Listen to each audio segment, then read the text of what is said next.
Bonjour à tous, bonjour à toutes, je suis Fiona Radkoff, IAIPR d'anglais. Comment est-ce qu'on prépare un élève et comment est-ce qu'on évalue un élève qui est malentendant? Donc il y a plusieurs cas de figure. Il y a l'élève qui est dispensé d'oral et puis l'élève qui ne l'est pas. Donc je vais commencer par l'élève qui n'est pas dispensé d'oral. Donc comment est-ce qu'on fait quand il est malentendant? Donc ça veut dire qu'il entend quand même s'il n'est pas dispensé, mais il n'entend pas bien. Et donc là, vous avez un rôle qui est très important dans le choix du document que vous allez lui donner dans le cadre d'une compréhension orale. Et donc, quelques critères qui font que le document sera de qualité. Pour lui, le premier, c'est que c'est une personne qui parle de face, parce que l'élève aura probablement la maîtrise de la lecture labiale et il a besoin de lire sur les lèvres. Donc, en fait, tous les documents tels qu'un discours où on voit la personne parler, c'est l'idéal. Attention aussi, pas de musique de fond.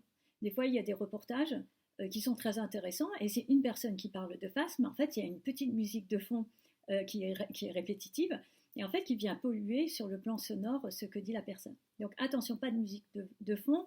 Et puis également, si c'est un journaliste qui parle, ça peut être très intéressant, mais des fois le journaliste est dans la rue et il y a un bus qui passe, il y a de la circulation, etc. Et tout ça fait beaucoup de bruit sonore qui empêche l'élève d'entendre le journaliste.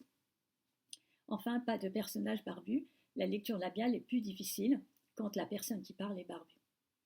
Donc, autre point intéressant, si l'élève est dispensé de compréhension orale, eh bien dans ce cas-là, vous allez travailler avec l'élève pour transformer la compréhension orale en compréhension écrite. Le problème, c'est que en compréhension écrite, il faut faire attention que le document ne soit pas trop long, parce que le temps de passation de la compréhension orale et le temps de la compréhension écrite doit être identique, donc en gros une demi-heure, sauf si l'élève a un tiers-temps, et dans ce cas-là, ça fait 40 minutes. Mais pour comprendre un document et écrire, ça va quand même beaucoup plus vite, quand il y a les 3 écoutes, que comprendre un texte et prouver qu'on l'a compris.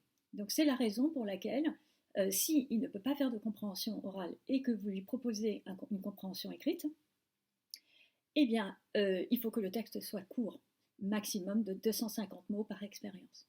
Et donc, à partir de ce court texte de compréhension écrite, en fait, vous demandez aux élèves, donc c'est à voir avec eux en amont dans le courant de l'année, et puis vous pouvez tester plusieurs fois avec l'élève pour discuter.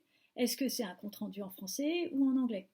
Est-ce que vous allez poser 3 questions et l'élève va répondre en français ou en anglais? Et en fait, vous avez la possibilité de varier et de laisser à l'élève le choix, tout en sachant qu'il est forcément évalué en compréhension, sauf qu'il c'est en compréhension écrite.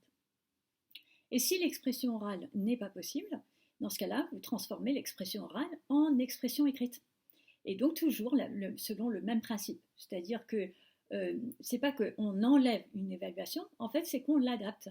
Et l'expression orale devient une expression écrite, et dans ce cas-là, vous pouvez lui donner par exemple un document iconographique et une citation ou quelque chose de court, et en fait l'élève va avoir à écrire. Et donc ce sur quoi il va être évalué, c'est pas sur la compréhension, mais sur l'expression. Et donc là également, vous pouvez poser des questions si vous le souhaitez, tout ce qui peut aider l'élève à pouvoir s'exprimer. Voilà, dernier point qui est important, ne pas laisser d'intervenant extérieur, sauf si c'est précisé par le médecin. Dans ce cas-là, il peut y avoir quelqu'un pour lire la consigne ou pour aider à l'écriture des fois. Mais sinon, pas d'intervenant qui prend la parole à la place de l'élève, parce que si l'intervenant fait des erreurs en anglais, en fait, vous ne saurez pas si ça relève de l'élève ou si ça relève de la personne qui l'accompagne. Voilà, je vous souhaite à tous et à toutes, et puis je remercie la personne qui a posé la question. Je vous souhaite à tous et à toutes une excellente continuation. Au revoir.